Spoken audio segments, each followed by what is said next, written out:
everybody, this is Beth at Quilts and Lace. We have a tiny little tool today. This is something that please be looking for it on Toolbox Tuesday, and it is a Hallow Needle Oiler.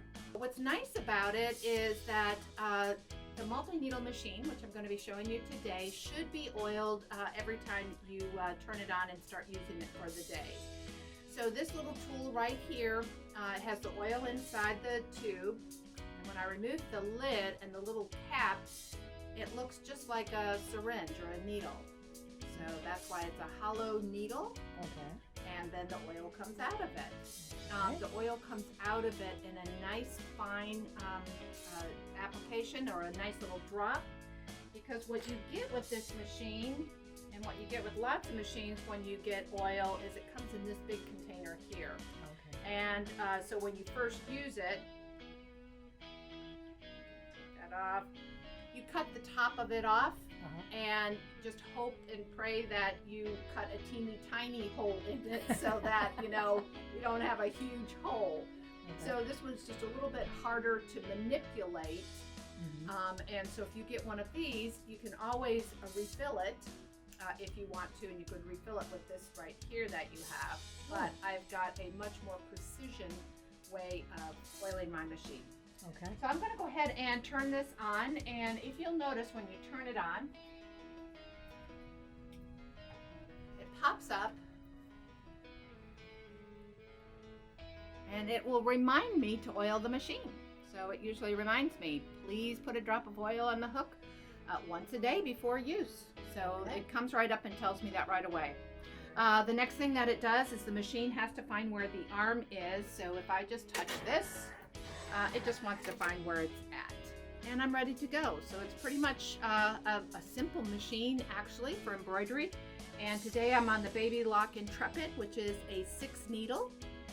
So we have 6 needles, and I have a rotary hook down here that I want to oil, just like the machine reminded me. I'm gonna go ahead and take my frame out, and I pop this down. And here is where my bobbin is. So I'm just going to pull that out. And to put this in the proper place for oiling, one is they have a nice little diagram down here. But the other thing I can do is I can look up on my screen up here, and I just tap this little icon here on the bottom, and it has a picture of that little oil device.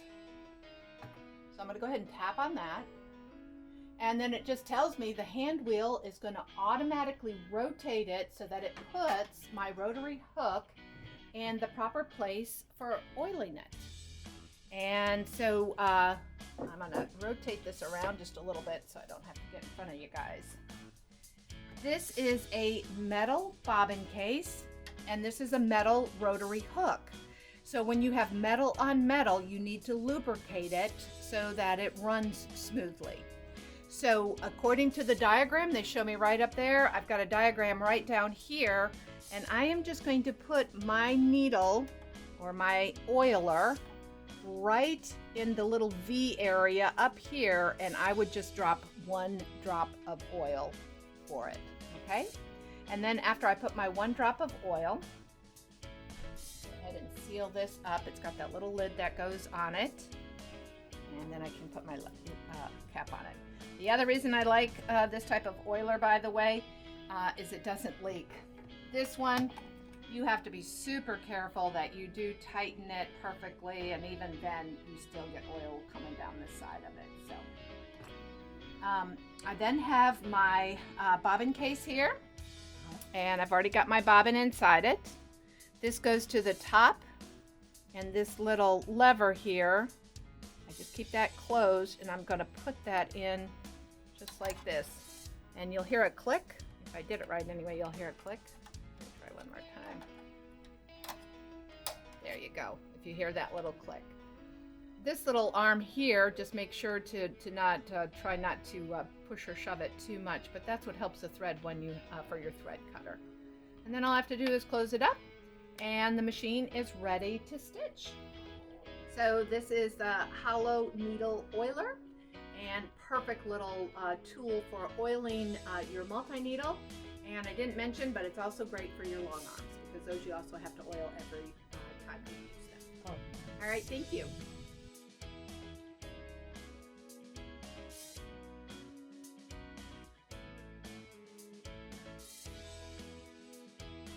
And you don't have to kind of run it a little bit or anything to get that oil moving So through, or? I'm glad you asked that, Anne, because that's another nice feature with this is that I get a tiny amount of oil.